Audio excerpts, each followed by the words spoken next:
Isso. Acessem, por favor, autorização aí. Deixa eu ver. Show de bola. Compartilhar o texto. Aqui. Vamos lá. Isso. Estamos na página 251 do volume 17, Obras Completas do Freud, no volume que o texto mais famoso é Inibição, Sintoma e Angústia. E nós vamos para Futuro da Ilusão. É a mesma página do PDF do texto impresso. Estamos na página 251. Hum,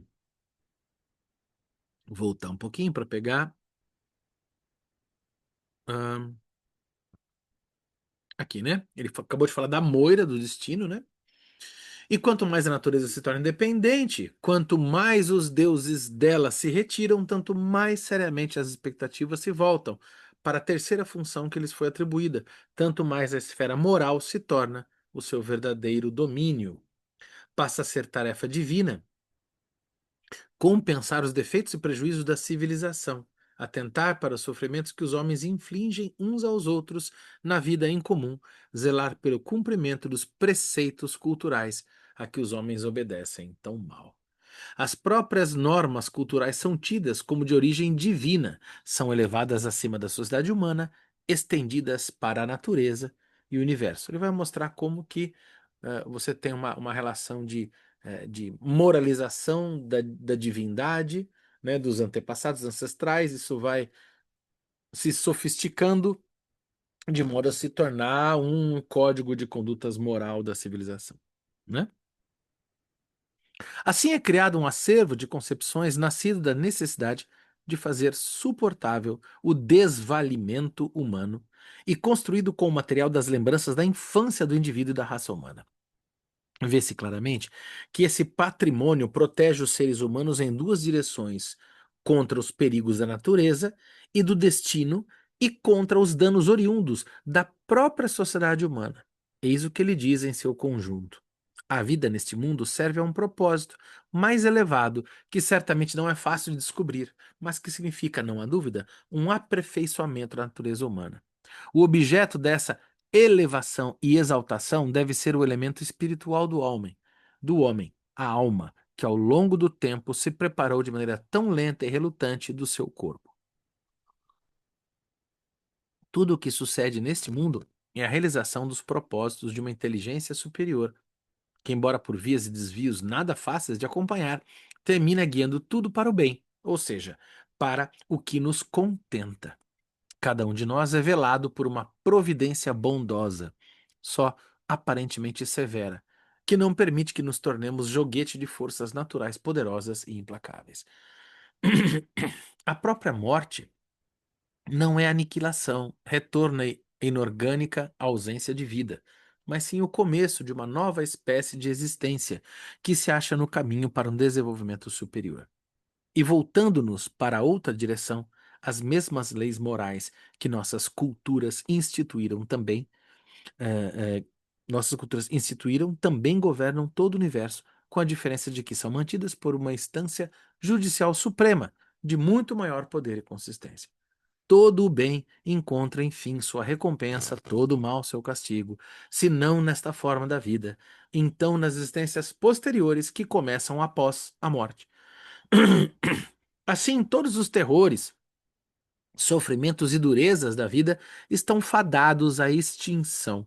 A vida após a morte, que dá continuidade à nossa vida terrena, tal como a parte invisível do espectro se acrescenta à visível, traz toda a perfeição de que podemos ter sentido falta aqui. E a superior sabedoria que dirige esse desenvolvimento, a infinita bondade que nele se manifesta, a justiça que nele se implementa, são atributos dos seres divinos, que também nos criaram, a nós e ao mundo como um todo, ou antes do ser divino único em que se condensaram, na nossa cultura, todos os deuses das eras passadas. O povo que primeiramente realizou essa concentração dos atributos divinos teve bastante orgulho desse progresso. Ele pôs à mostra o Pai que desde sempre se ocultara como um núcleo em cada figura divina. Isso foi, no fundo, um retorno aos começos históricos da ideia de Deus. Agora que Deus era único, as relações com ele podiam reaver a intimidade e a intensidade dos laços infantis com o Pai. Mas se fez tanto pelo Pai, esse povo também quis ser recompensado, quis ser o único filho amado, o povo eleito. Muito tempo depois, a piedosa América pretendeu ser God's own country, o país de Deus. E como uma das formas de os homens venerarem a divindade, a pretensão é válida. Engraçado como o texto do Freud, para mim, lendo, tem algo que bom, jamais saberemos, e não é tarefa nem da psicanálise, nem da teoria literária, desvendar o que um escritor, que tons, o que, que ele passa pela cabeça dele quando está escrevendo. Mas engraçado como ele faz uma descrição que eu vou lendo e na minha cabeça vai tendo uma luta, tipo assim, falo, mas isso é generalizante. Fala, mas é óbvio, né? Mas é óbvio, isso funciona, né? De uma clareza. É uma generalização antropológica, mas, se não me engano, e tem o nosso antropológico aqui, o nosso antropólogo aqui, a Tiracolo, pode nos ajudar, que parece que esse é um processo do desenvolvimento psíquico das coletividades quase que infalível. Você vai saindo de uma dimensão de ancestralidade, de uma dimensão animalesca, e você vai migrando para a sofisticação dos códigos de convenção moral e social. Você vai abstraindo, você vai subjetivando, você vai distanciando, intelectualizando, sofisticando. O que não quer dizer que aquele modo primeiro foi perdido, muito pelo contrário, ele é, ele é ele é superado sem superação, né? Ele é expandido, mas ainda está lá em germe a sua natureza mais primordial, mais arcaica, mais profunda, de modo que o homem contemporâneo se distancia do homem primitivo, mas ele não deixa de ser o primitivo em sua quintessência. E o modo com o qual Freud parece escrever, para mim, óbvio que é a projeção minha aqui, mas não consigo não achar que tem algo de irônico nessa. Tem uma dimensão irônica nesse modo de dizer, né? Ele sabe que é redutor, mas ele sabe que funciona. A modo de falar danado. Ele sabe que tem eu quase escuto um sorriso. E óbvio, se tratando do Freud, eu penso, eu penso no Freud como um estalar de relho, sabe? Um estalar do chicote. Ele vai organizando um movimento que você fala, olha que sinuoso. Olha que belo. Olha que bonito. Aí lá na ponta faz um. Que é a hora que ele estala o chicote. Que é a hora que ele dá um pialo, como a gente diz aqui no sertão de Piracite, né? Tem um. Ele dá um plot twist, né? Na, na, na trama dele, né? Quando ele começa com essa tonalidade que tem um sorriso oculto, eu falo, tá, eu já me preparo. Onde está o bote? A uma hora ele vai morder. Inclusive, Fábio, é interessante aí porque ele está começando, não sei se ele já falou antes, mas ele está começando, de dentro disso que tu está falando, de que parece que ele ironiza um pouco a questão religiosa, né? No sentido de que ela realmente é um retorno à infância, né? Uhum. Aquele pai protetor, aquele vazio existencial né, da falta de alguma coisa que tampone isso, né? Então é um retorno ali àquela questão infantil do desamparo, né? Então aí entra essa figura de Deus como sendo o pai que vai justamente levar a gente para um lugar mais um lugar superior, um lugar onde as coisas são todas boas, né? Onde existe uma perfeição, uma completude, né? Que é o que foi buscado desde lá de trás, né? Nos momentos de angústia infantil, né? Então é muito interessante. E é interessante que ele já começa a mexer também aqui na questão da ligação da ética com a religião, né? Então, como se. E lá na frente ele vai fazer uma crítica sobre isso, né? Essa ideia de que só existe religião, ética com religião, né?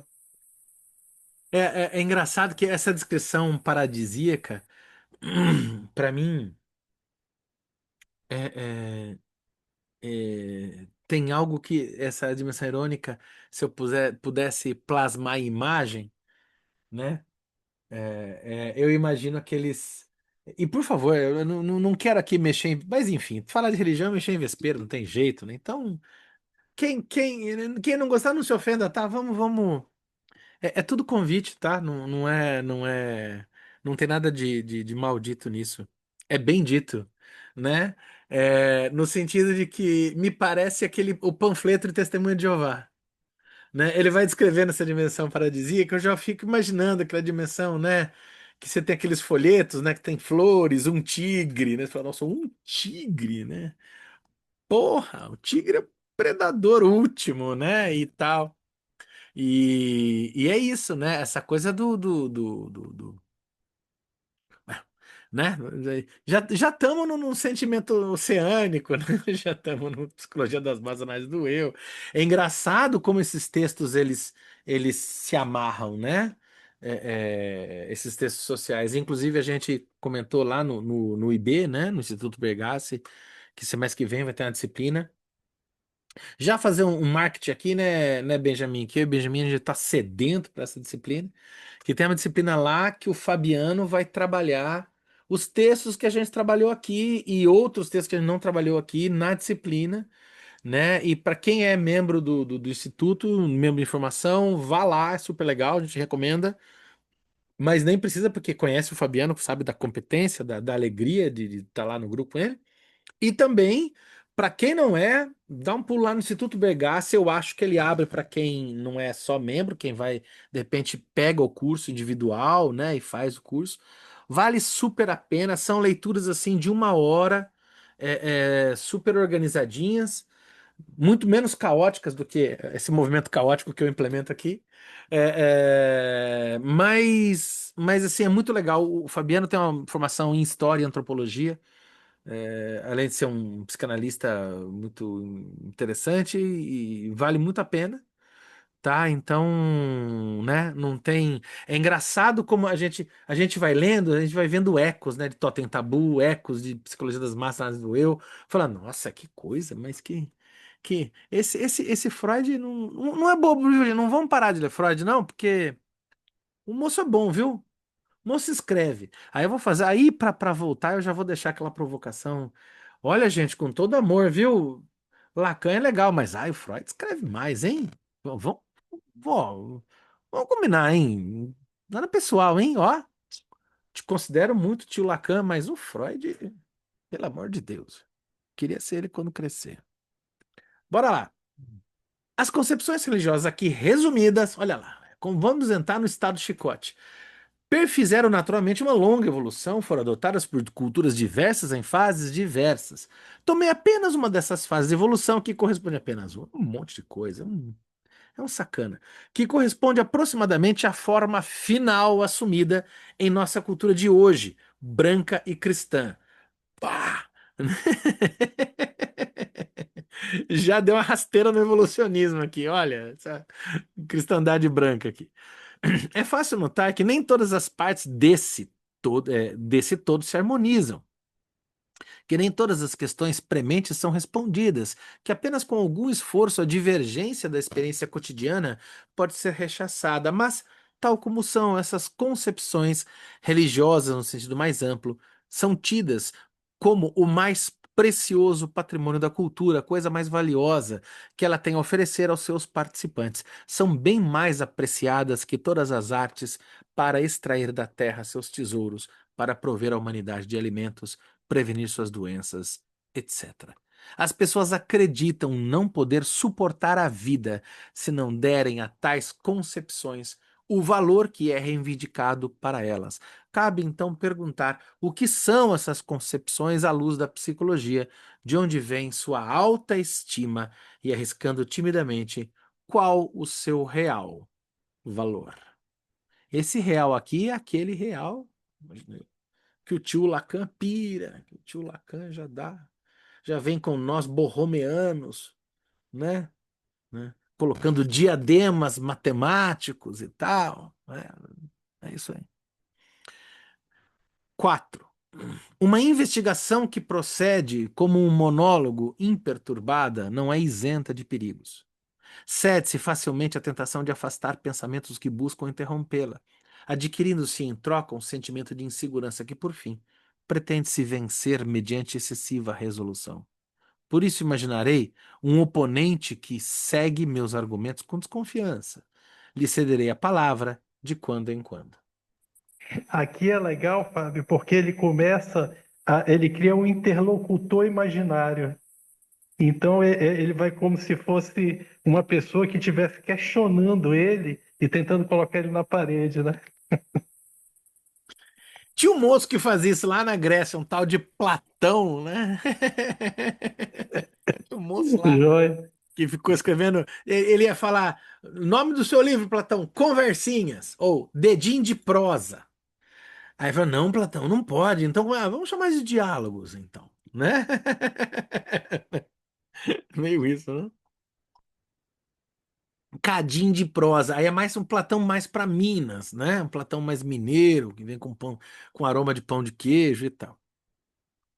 Já o ouço dizer, esse daimon, né, que ele coloca aqui, já o ouço dizer, você usou várias vezes expressões como a cultura cria essas concepções religiosas. A cultura as coloca à disposição de seus membros. E há algo de estranho nelas, não sei explicar por quê, mas não parece tão evidente como dizer que a cultura criou regulamentos sobre a distribuição dos produtos do trabalho ou sobre os direitos relativos à mulher e aos filhos. Acho, porém, que é justificado expressar-se dessa forma. Procurei mostrar que as concepções religiosas se originaram da mesma necessidade que todas as demais conquistas da civilização, da necessidade de proteger-se do opressivo poder superior da natureza. A isso juntou-se um segundo motivo, o impulso de corrigir as imperfeições da cultura, dolorosamente sentidas. É pertinente afirmar que a cultura proporciona ao indivíduo essas concepções, pois ele já as encontra, elas lhe são trazidas prontas. Ele não seria capaz de chegar a elas por si só. Ele entra de posse na herança de muitas gerações, dela se apropria como uma tabuada da geometria, etc. É certo que há aqui uma diferença, mas ela se acha em outro aspecto. Ainda não, ainda não pode ser esclarecida.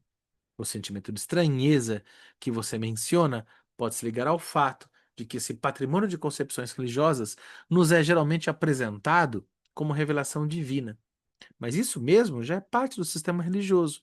Ignora completamente o que se sabe do desenvolvimento histórico dessas ideias e de suas diferenças em épocas e culturas diversas. Eis o ponto que me parece mais relevante. Segundo você, seu mané, né? Tem quase uma interjeição. A antropomorfização da natureza, né?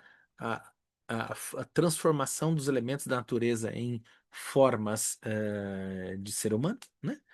Vem da necessidade de pôr fim à perplexidade e ao desamparo humanos em face das temidas forças naturais, de estabelecer relação com elas e influenciá-las por fim.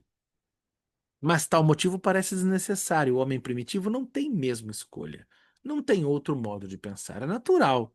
É como que inato para ele projetar no mundo o seu ser, enxergar todos os eventos que observa como manifestações de seres que, no fundo, são semelhantes a ele próprio. Este é seu único método de compreensão. De maneira nenhuma evidente, mas sim uma coincidência notável que ele teria e tenha logrado satisfazer uma de suas grandes necessidades, dando rédea larga à sua disposição natural. Isso não me parece extraordinário. Então você acha que o pensamento humano não tem motivos práticos, é somente expressão de uma desinteressada ânsia de saber? Olha, aí eu, já que ele está transformando isso daqui numa loucura de um monte de gente, eu vou dar um pitaco aqui. Tem uma coisa que, não será? Aí precisa chamar aqueles psicanalistas cabeçudo, tipo um Safatli, que sabe que antes de dormir lê o Capital em alemão, dá uma passada em Adorno, né? Em alemão também, e daí ele toca uma peça de dodecafônico. Você sabe que o Safatli é pianista, né? Vocês sabem, né? Já viram o Safatli no Spotify? Procura lá. Nossa, se não bastasse ele ser um filósofo, os caras- gente, ele toca piano a sério, né? É músico brilhante, né? E aí precisava de um. Eu penso aqui. Porque tem essa coisa, esse debate, né? Mas você está dizendo que é material, que é só material, isso é pouco, isso é muito, isso vem das ideias. Não está aqui aquele debate do Marx e do Hegel, né? Do idealismo dialético de Hegel. Porque para Hegel, o mundo das ideias gera o ser humano das ideias cria o mundo, cria a matéria, cria as coisas. O Marx vai fazer o que é famoso. Os marxistas sabem isso de ponta cabeça, literalmente, né? Que falam que Marx, que era um jovem hegeliano, né? Que estudava na juventude, que estudava Hegel, aluno de Hegel, ele vira o Hegel de ponta cabeça. Ele fala, não, ao invés do idealismo dialético, ele parte para o materialismo dialético, que é a base material das necessidades materiais, explica a produção da cultura e das ideias. Se é isto, então o nosso amigo Freud aqui está tomando o ponto de partida materialista dos marxistas, diante de uma oposição idealista representada pelos hegelianos. Eu acho que eu tenho razão. Absolutamente não sei. Descobri isso agora. Pode ser um delírio. Vocês, por favor, mandem me internar. Mas eu acho que pode ser Oxalá Bangalô 3 vezes que a gente tem esse tipo de natureza de debate aqui, uma dimensão hegeliana. Eu vou chutar. Eu vejo aqui uma nota pululando. Pode ser. Nesses momentos de trevas, surge lá distante a voz de Edival. Quer apostar? Não via, não, tá, tá um número aqui pra mim, hein? Vamos ver. Isso, disse Edival. Olha lá.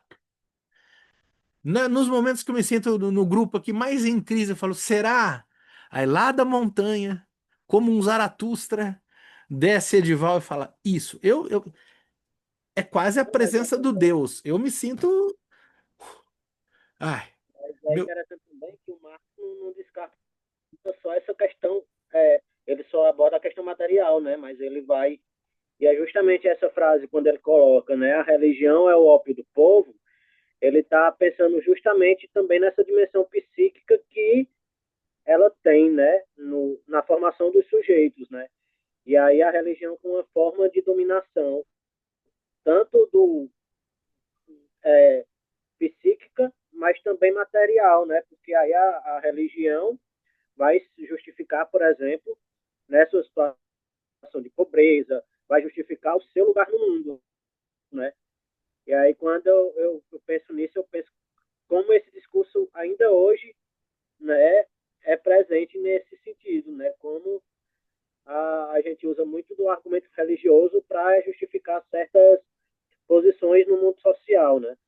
E aí eu acho que o Marx e o Freud dialogam nesse sentido, assim, também. E até, de certa forma, dá para jogar o Weber aí também, que embora ele não esteja falando diretamente do...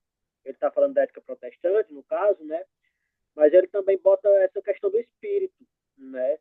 Como... Aí dá para juntar logo tudo, assim. Aí também bota o Durkheim, a religião, como um fator de coesão social, né? Aí dá para fazer uma salada muito, muito louca com essa galera toda, assim. Olha lá. Olha, Edival, ou a gente tem razão ou a gente tá viajando junto. De qualquer modo, isso é muito bom. Mas eu desconfio que a gente deve ter lá nossas razões para acreditar que esse debate tá. E é doido, né? Porque, por exemplo, a gente pensa na questão do Hegel, né? Poxa, o Hegel é um. O Hegel é um sacerdote, né? O Hegel é super religioso, a dimensão da religiosidade está em Hegel. Depois a gente vai para Kant, está lá também. E essa dimensão, né? Realmente falar, né? A questão da religiosidade no seu atributo possível de mobilização das massas identificáveis, identificadas, tá? Mas também como é que você foge, em última instância, se até o pensamento científico, as raízes do pensamento científico, por exemplo, não tem seus pés, inclusive, no pensamento religioso, como o escolástico, né? Então, ainda que a gente O próprio possa resumir, positivismo, né? é bem O mais próprio complexo. positivismo que Como? tinha como projeto final, o próprio positivismo que tinha como Né? projeto final a criação de uma religião, né? Da igreja positiva, né? É. Então, tem isso também. Que curiosamente no Brasil, né, o positivismo se torna, acho que em nenhum lugar do mundo o positivismo foi tão avante como no Brasil, né? A ponto do lema da nossa bandeira, né, que tinha até uma piada da época da criação da bandeira com a República, né, que é porque o lema completo é como é que é amor por princípio, não é ordem por princípio, progresso por método, por meio e amor por fim, né? E a nossa bandeira é ordem e progresso, e não tem amor, né? E deles falam, tá vendo? O amor foi o último a entrar e o primeiro a sair, né? Os críticos da nascente República, quando estoura todas as questões da República, e tal, falar, tá vendo? O amor saiu muito, muito depressa, né? E no Brasil o positivismo ele evolui mesmo, né? Inclusive, agora eu vou para cultura pop. E eu não sei se eu não tô fazendo uma ponte muito louca, mas eu imagino que quando a gente escuta lá aquele um dos mais brilhantes discos da cultura brasileira, que é o Tim Maia Racional, né? O Tim Maia, eu vejo muito a ideologia, o pensamento, a estrutura do Tim Maia Racional como um derivativo do pensamento positivista que se transforma, se relabora para uma motivação religiosa, né? Tem um aroma positivista ali muito forte, né? Dá para a gente pensar até na última instância nessa questão, né? É, É, que legal, né? Essa dimensão entre o espiritual, o material, essa relação dialética, dual, por que não dizer também ambivalente, né? Me parece que tá bem posto aqui, né? Continuando, isso não me parece tão extraordinário. Então você acha que o pensamento humano não tem motivos práticos, é somente expressão de uma desinteressada ânsia de saber? Isso é bastante improvável. Eu acredito isto sim, que o ser humano, mesmo quando personifica as forças naturais, segue um modelo infantil. Olha, o Freud nas suas chicotadas, né? Olha lá. Ele não. Quando começa a ficar sinuoso, daqui a pouco vem a chibata, não foge. Ele aprendeu com base nas pessoas de seu primeiro ambiente, que estabeleceram uma relação com elas. É um caminho para. Olha só, ele aprendeu com base nas pessoas de seu primeiro ambiente. Winnicott. A mãe como ambiente e o ambiente como mãe, né? Eu gosto dessa coisa da gente, né? Assim, quando a gente encontra o brincar e a realidade no brincar do Fordá. Lá no Freud, contra o Winnicott, aqui a dimensão do ambiente, esse ambiente favorável, esse ambiente que educa, esse ambiente que ensina, mas que falha, que precisa falhar. E nessa não falha, você tem a instauração de um pensamento mítico, neurótico, né? E, enfim, né? Ele aprendeu com base nas pessoas do seu primeiro ambiente que estabelecer uma relação com elas é o caminho para influenciá-las e por isso, com a mesma intenção, tratará depois tudo o que encontra, tal como tratava aquelas pessoas. De modo que não contradigo sua observação descritiva, é mesmo natural para o ser humano personificar tudo o que quer compreender para depois controlá-lo. O domínio psíquico como preparação para o físico, mas eu acrescento o motivo e a gênese dessa peculiaridade do pensamento humano. E agora um terceiro ponto. Você já abordou antes a origem da religião em seu livro Totem e Tabu, 1913. Mas ali é diferente. Tudo consiste na relação pai e filho. Até eu sei responder essa daí. Deus é o Pai elevado, o anseio pelo Pai é a raiz da necessidade religiosa. Desde então, ao que parece, você descobriu o fator da impotência e desamparo humanos. Segunda vez que aparece a palavra desamparo, hein?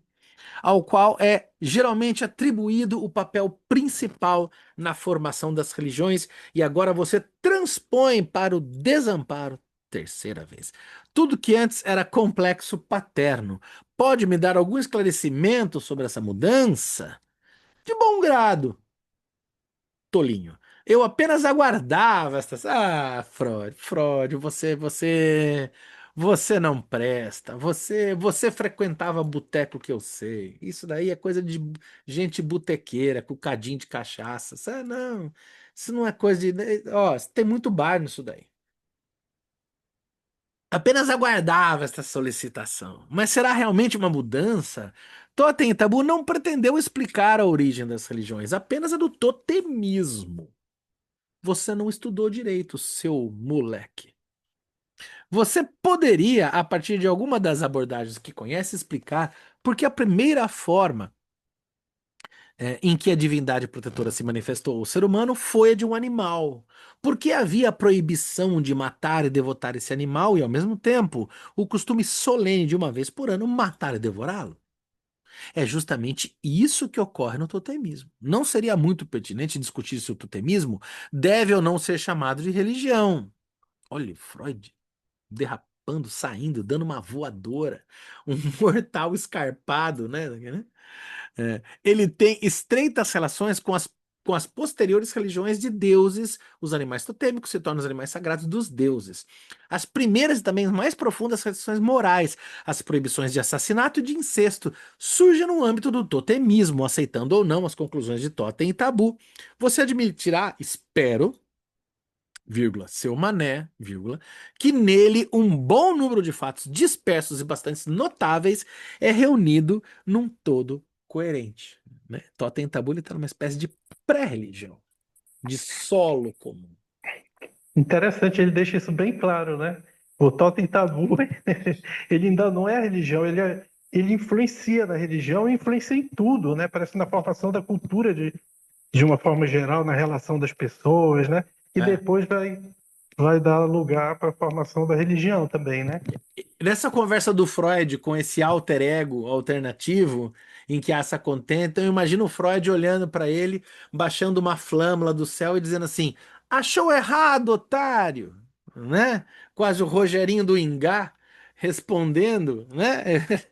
Tem essa dimensão, é óbvio que tem uma dramatização minha, porque eu me divirto lendo Freud, eu acho a diversão ótima, mas, mas é engraçado como parece que tem uma disposição irônica no Freud, né? Como tem que esse brincar, né? Esse brincar é realidade aqui, né? Tem um jogo, né? Ele gosta dessa, porque imagina colocar, imagine alguém dizendo, alguém falando a essa altura do campeonato, né?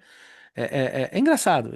Para mim, me soa de muito bom humor, né? Eu imagino que o Freud devia ser o amigo azedo do churrasco, sabe? Aquele que todo mundo ri com azedume, com a criticidade né? E uma certa espirituosidade, me parece, né? Eu acho muito engraçado. Fábio, eu não sei se tu sabes, mas parece que ele ganhou um dos maiores prêmios de literatura da Europa, né? Uhum. O prêmio Goethe de literatura, só o prêmio Goethe, né? É. E isso porque, bom, ele cita Goethe um monte, né? Goethe, Shakespeare, ele cita a rodo, né? Em vários momentos, né? E, poxa, o prêmio Goethe não é qualquer coisa, né? Não é qualquer coisa. O menino é bom, o menino é bom. Escrevi mais ou menos.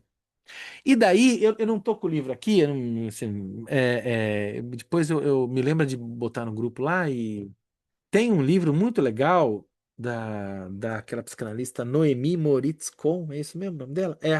Que se chama Freud e seu duplo. E ali, nesse livro, tem a relação do Freud com o Schnitzler, que o Freud era muito da literatura, assim, né? E ele tinha uma relação com o Schnitzler, era chamado de Doctor Poet, né? De doutor poeta, ele se correspondia com o Schnitzler, e ele mesmo dizia que ele achava que o Schnitzler era uma espécie de duplo dele, que ele sentia constrangido diante de uma sensação de inveja, uma relação ambivalente, de uma competitividade com o Schnitzler. E o Schnitzler, quem que é? É aquele cara que escreveu um livrinho, como é que é? Uma Noite de Sonho, uma coisa assim. Esse livrinho é a base do roteiro para aquele filme que vocês já devem ter visto, conhecem, que se chama De Olhos Bem Fechados, que foi o último filme do Kubrick. Né? E é muito psicanalítico aquele filme, né? Muito aquela questão das máscaras e tal, né? E o Freud tem essa dimensão literária, né? Por isso que não. Desculpa, Lacan, não era pessoal. A questão de por quê, eu sempre gosto de provocaçãozinha, mas é com amor. A questão de por que, com o passar do tempo, o Deus animal não bastou e foi substituído pelo Deus humano, mal foi tocado em Totem Tabu. Não é que o maldito tem razão? E outros problemas ligados à formação das religiões não foram sequer mencionados naquela obra. Você acha que tal limitação equivale a uma negação? Puxa. Meu trabalho é um bom exemplo de estrita demarcação da parte que a abordagem psicanalítica pode contribuir para a solução do problema da religião. Ou seja, é demarcação, é recorte e não negação. Ou seja, é um reconhecimento epistemológico de um campo e não uma recusa. O nome disso é base do pensamento científico. Pasternak, aprende. Só para lembrar. Viu? Quando você quiser fazer iniciação científica aqui na psicanálise, a gente ajuda você. Não precisa você ficar nessa recusa, mas ó, você é pro divã, viu, filha? Meu trabalho, eu vou dizer demarcação lá. Se agora busco acrescentar o resto que se acha menos oculto, você não deve me acusar de contradição, tal como antes me acusou de parcialidade. Meu Deus, você parece aquelas defesas de tese que dá briga, né? É tarefa minha, naturalmente, assinalar as vias de ligação entre o que disse antes e o que apresento agora, entre a motivação mais profunda e a manifesta, entre o complexo paterno e o desamparo e necessidade de proteção do ser humano. Não é difícil encontrar essas ligações. Trata-se das relações que o desamparo da criança, desamparo mais uma vez, tem com aquele do adulto, que lhe dá prosseguimento, de modo que, como seria de esperar, a motivação psicanalítica da formação da religião se torna a contribuição infantil para a sua. Eu não vou, já vou repetir, não vou nem, nem terminar. Trata-se das relações que o desamparo da criança tem com aquele do adulto que lhe dá prosseguimento, de modo que, como seria de esperar, a motivação psicanalítica da formação da religião se torna a contribuição infantil para a sua manifestação, motivação manifesta. Nossa, velho. Caramba, não. Vontade de riscar a tela, né? com, com um destaca-texto, né? Que, que síntese a gente tem aqui. E olha, eu diria mais, não sei se vocês reparam, eu peço licença para ler mais uma vez, porque tem uma questão aqui, para você ver que eu gosto do Lacan. Vocês vão ver, quer ver? Trata-se, a ligação, né, da religião primitiva, do totemismo, a religião, né, a evolução humana, blá, blá, blá. Trata-se das relações que o desamparo da criança tem com aquele do adulto, que lhe dá prosseguimento. De modo que, como seria de esperar, a motivação psicanalítica da formação da religião se torna a contribuição infantil para a sua motivação manifesta. A criança no adulto. Winnicott. Mas aquela questão de que é essa continuidade temporal desse desenvolvimento totemista infantil levado para o adulto que faz com o desenvolvimento da religião e que retoma a dimensão infantil. É o tempo lógico do Lacan.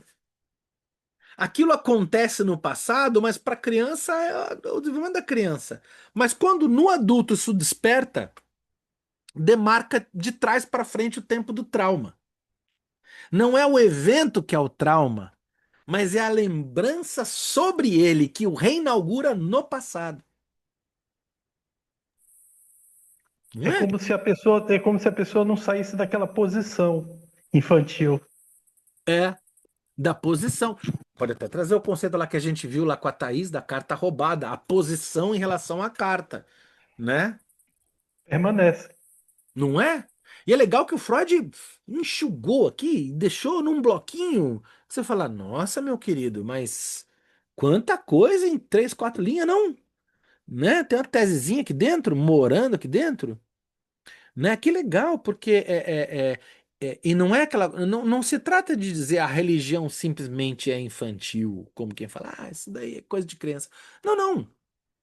Existe um tempo infantil que não passa e que marca a sua presença e que inaugura a sua verdade no mundo adulto, de modo que o mundo adulto faz o quê? Demarcar esse tempo infantil no seu presente.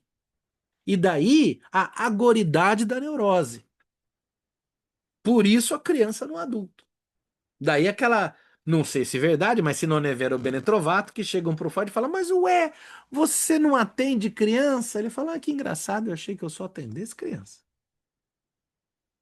Né? Que caramba. Linda, ó, se alguém não tiver o que tatuar no corpo, tá aqui. Trata-se das relações com o desamparo da criança. É inteiro, sabe? Dá para dar as duas voltas. Nas mulheres, dá para pôr na cintura, quase fecha um cintinho, fica legal. É isso aí. Eu acho que é aquilo. Tá lá na noite de amor, tal. Desce, tem uma citação de Freud ali, né? Olha, né? Psicanalista amando. Transportemo-nos para a vida psíquica de uma criança pequena. Lembra-se do tipo de escolha de objeto por apoio de que fala a psicanálise? A libido acompanha as vias das necessidades narcísicas e se apega aos objetos que garantem sua satisfação. Assim, a mãe, que satisfaz a fome da criança, torna-se o primeiro objeto de amor e certamente também a primeira proteção contra todos os perigos indeterminados e ameaçadores do mundo exterior. A primeira proteção contra a angústia, podemos dizer. Nessa função, logo, a mãe é substituída pelo pai, que é mais forte e a exercerá por toda a infância. Mas a relação com o pai é dotada de uma peculiar ambivalência. Ele próprio constitui um perigo, talvez devido à anterior relação com a mãe. Assim, a criança o teme tanto quanto anseia por ele e o admira. Os sinais dessa ambivalência da relação com o pai se acham profundamente gravados em todas as religiões, como também mostrei em Totem e Tabu. Mas não é a religião. É gravado na religião. É anterior a ela. Quando o indivíduo em crescimento percebe que está destinado a permanecer uma criança, que nunca poderá prescindir da proteção contra superiores poderes desconhecidos, empresta a esses poderes os traços da figura paterna, cria os deuses que passa a temer, que procura cativar e aos quais, no entanto, confia sua proteção. Dessa maneira, o motivo do anseio pelo pai equivale à necessidade de proteção contra os efeitos da impotência humana. A defesa contra o desamparo infantil empresta a reação ao desamparo que o adulto tem de reconhecer, que é justamente a formação da religião, seus traços característicos. Se você quiser lembrar que a religião, que a neurose obsessiva é uma espécie de religião particular, com cultos próprios, com estruturas particulares, com léxico, né, com cadeias de significação próprias. Então, ao invés de pensar em religião, você está entendendo a profundidade da armadilha da neurose obsessiva, né? Uau! Bom, bom, sensacional. Mas não é intenção nossa examinar aqui o desenvolvimento da noção de Deus. Impressionante como ele escorre, rapaz. Na hora que você fala agora, não, ele escorre. Interessa-nos o patrimônio já completo das ideias. Olha só, tá vendo? Já, eu fico imaginando assim, o Freud falou assim, não, se eu for para essa questão de Deus, vão me atacar no Instagram. Vão me cancelar. Eu não vou. Não é? Ele fala, não, não, não. Eu não vou falar de Deus. Vamos para as ideias. Vamos despersonalizar. É muito safo. Isso é coisa de gente de bar. Isso é coisa E de. é, Não e é? é inter- e é interessante, né, Fábio, que ele fala com tanta propriedade, tanta profundidade disso, que a gente pensa que ele vai ficar discorrendo nisso, né? Ele fala, É, não, isso aqui foi só... Agora que eu vou falar mesmo. Né? é. Ele tem essa dimensão ele fica fazendo a gente fazer enigma, né? Até pra gente fazer enigma e fazer desse desejo quase que uma ligação sintomática, né? Que a gente quer, né? Mas e aí? Mas e o que mais, né? O Freud tem uma coisa que é muito comum, vocês pegam o Memórias Póstumas de Brás Cubas, né? Foi escrito primeiramente na forma de folhetim, acho que se não me engano, 1881. E é legal que assim, quando você lê o romance, é mais confortável, porque você pode continuar. Agora veja que folhetim tinha o seguinte formato, né? O folhetim é aquela publicação periódica, como se fosse novela escrita em jornal. Só que não saía todo dia no jornal.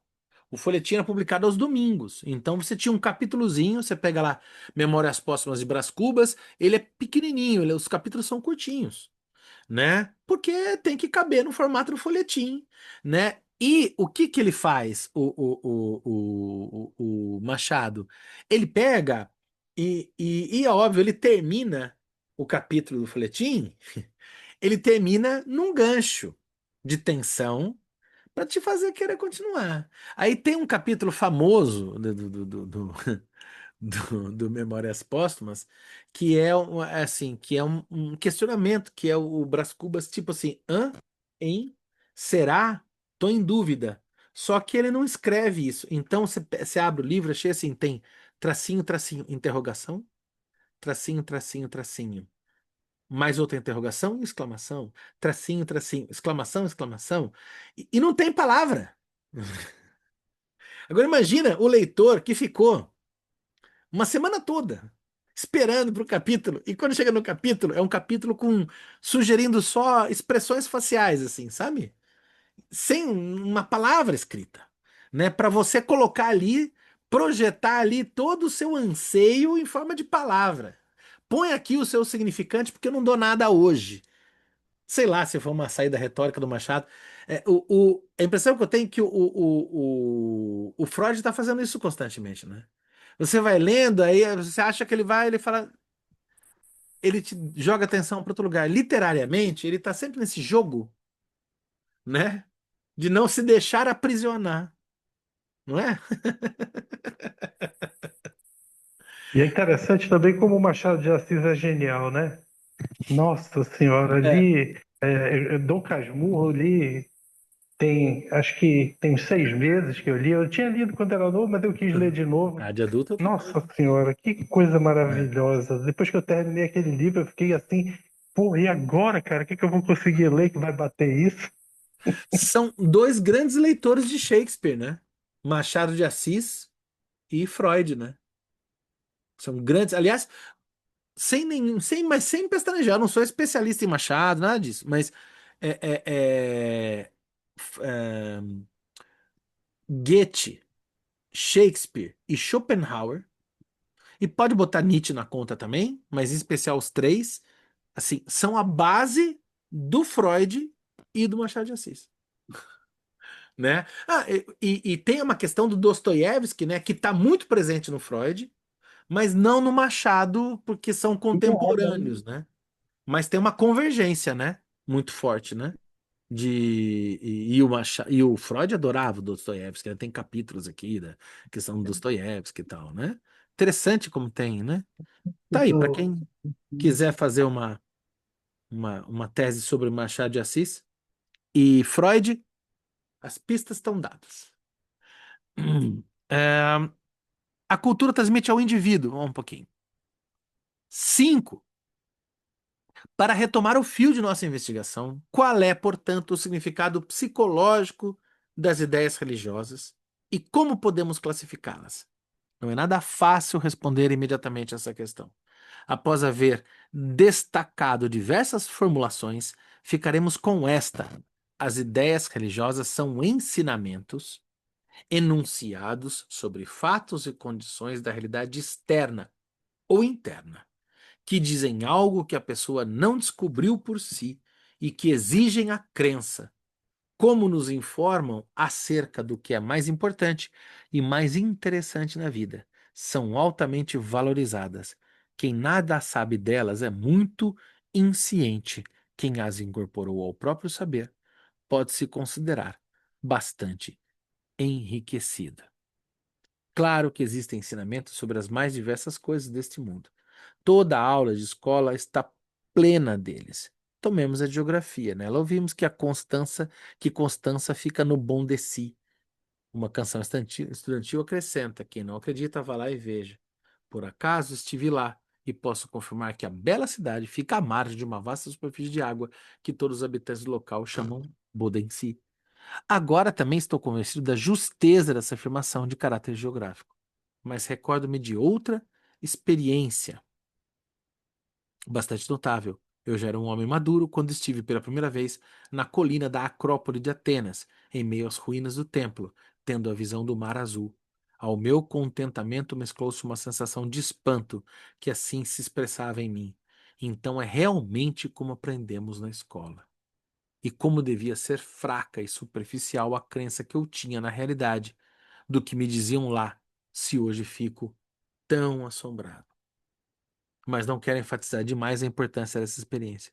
É possível dar outra explicação para meu assombro, que não me ocorreu então, e que é de natureza puramente subjetiva, relacionando-se ao caráter especial do lugar. Todos esses ensinamentos requerem, portanto, a crença em seus conteúdos, mas não sem fundamentar sua pretensão. Eles se apresentam como o resultado abreviado de um longo processo de pensamento baseado na observação e, sem dúvida, também na inferência. Se alguém pretende refazer por si esse processo, em vez de apenas aceitar sua conclusão, eles lhe mostram o caminho para isso. E quando o ensinamento não é óbvio, como é nas afirmações de natureza geográfica, sempre é dada a origem do conhecimento que ele proclama. Por exemplo, o de que a Terra tem o formato de uma esfera. Como provas disso, são aduzidos a experiência do pêndulo de Foucault, o comportamento do horizonte, a possibilidade de círculo navegar a Terra. Sendo impraticável, como reconhecem todos os interessados, enviar todo estudante para uma viagem ao redor do mundo, contentamos-nos em fazer que os ensinamentos escolares sejam aceitos de boa fé, sabendo, no entanto, que sempre estará aberto o caminho para o convencimento pessoal. Será que o mundo, na época do Freud, piorou de lá para cá? Mas é interessante que ele coloca aqui no tempo que isso acontece até com a ciência, né?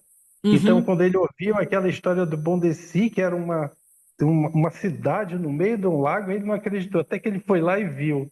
E a Acrópole também, né? Que ele olhava, que ele não... quando ele chegou lá, que ele percebeu e percebeu que era mesmo, né? Mas ele estudou, então na geografia ele poderia ter acreditado, mas ele teve que ir lá para ver. Que nem essa outra. Só que aqui, por exemplo, no caso da Terra, tem a ciência que explica que a Terra é redonda pelos meios dela, que não dá para ele perceber, mas que a ciência está explicando e que tem como comprovar, né? Todas essas coisas. E daí é interessante essa dimensão da crítica à ciência, né? Ainda que seja uma crítica porca, né? A crítica lá sei lá, do, como é que é o nome? Dos terraplanistas e tal. Mas é legal entender como funciona esse mecanismo, né? De organização psíquica. E que é preciso entender que por isso. Não, não, óbvio que eu tenho uma certa tendência ao irônico, mas eu nem quero fazer isso como ironia. Acho que talvez possa ser uma lição importante a reducionistas da ciência, como por exemplo a Pasternak. Não se trata simplesmente, então, de uma dimensão de vou fazer teste randomizado e duplo cego. A felicidade só existe quando compartilhada. É a frase final do Na Natureza Selvagem, do filme, que se não me engano é uma frase do Byron, se não devo estar enganado. Mas o conhecimento também. O real, já diz o tio Lacan, é inatingível. O que nós temos são possibilidades de linguagem organizadas no jogo com o real, a partir do simbólico. Mas o real não é atingível em última instância, ele mesmo, na sua realidade, né? Vamos falar, mas como não? A gente sabe que, sei lá, que a pessoa é a pessoa, sim, mas é a realidade de cada um, e né? Passando pela sensibilidade, né? Em última instância, se cada pessoa sente a cor verde de uma maneira, então não existe o verde, existem infinitos verdes, né?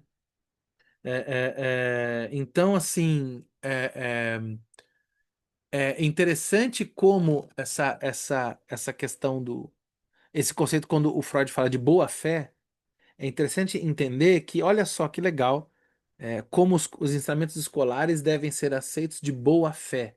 Vamos destacar aqui que, para falar de conhecimento acadêmico escolar, que pode ser até, sei lá, doutorado, pós-doc e a porra toda, o mecanismo é um mecanismo de boa-fé, de fé.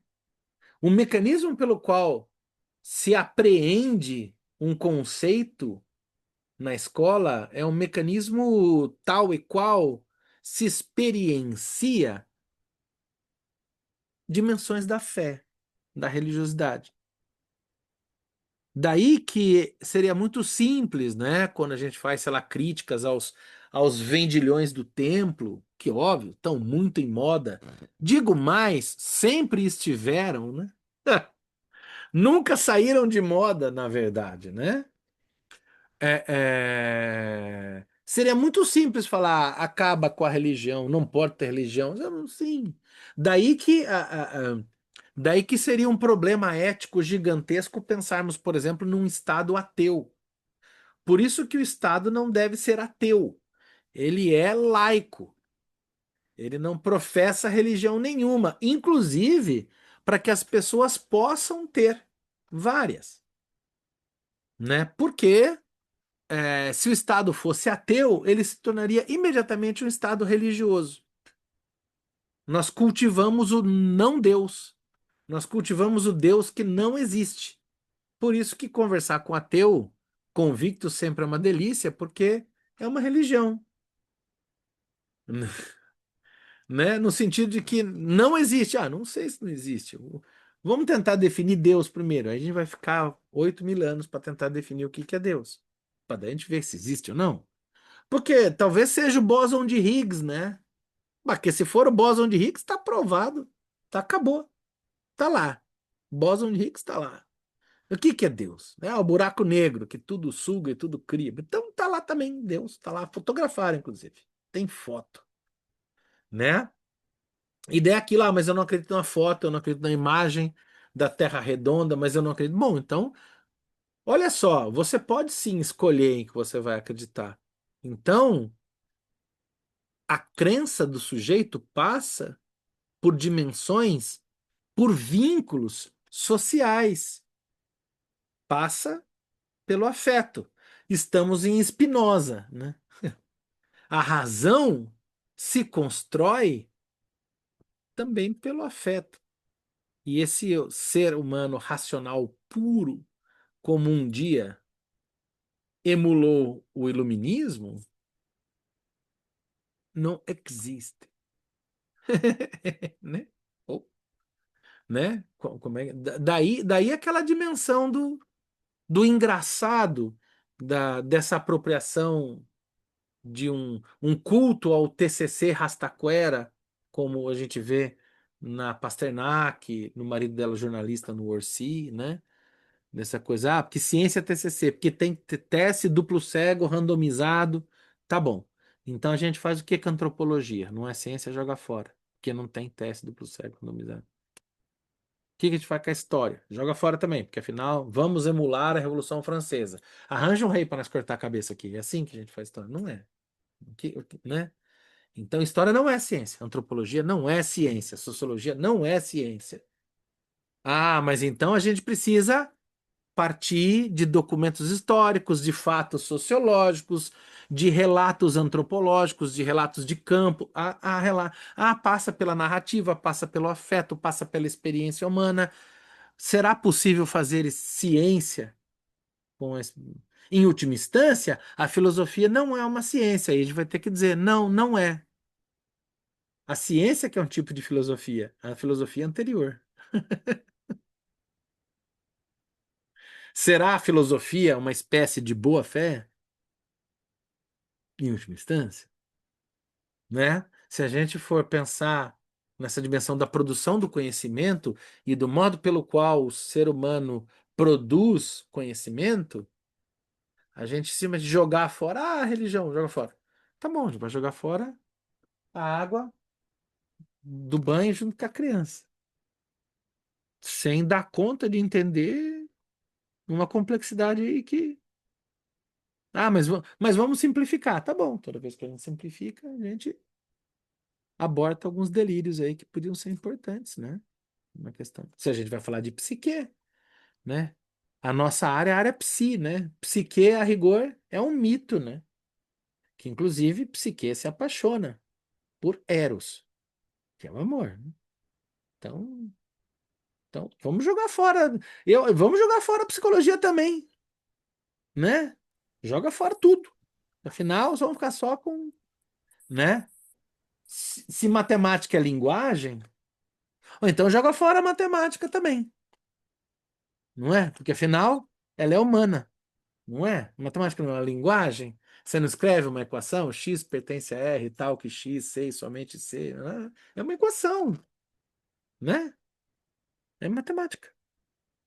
Música, então, foi pro saco há muito tempo, que é outra matemática também, né? Enfim. Eu queria propor para vocês da gente encerrar e da gente. Vamos esnobar. Vamos voltar aqui, ó, no próximo encontro, aqui, no 5. O que que vocês acham? Porque aí não perde fio da meada e o texto é curtinho, tem tempo, né? Ainda que todos nós tenhamos algum desamparo e sempre algum medo da morte nos persiga, não pretendemos morrer amanhã. Vamos combinar. Até o próximo encontro, ninguém morre. Até porque nesse 5 ele está respondendo aquela questão lá em cima, né? Então, não, tem uns pulos do gato aqui no homem aqui, né? Certo? Paramos então na página 259, o livro é igual, né? Na parte 5, ficamos para o nosso próximo encontro. Certo, gente bonita? Beleza, Fábio. Obrigado, hein? Valeu, gente. Bom descanso, boa sexta-feira. É nóis. Obrigada, Fábio. Apesar de ter entrado tarde, mas foi bacana. Tamo junto, sempre. É isso aí. Valeu, gente. Tchau, pessoal. Bom Tchau. final Bom de final de semana. semana.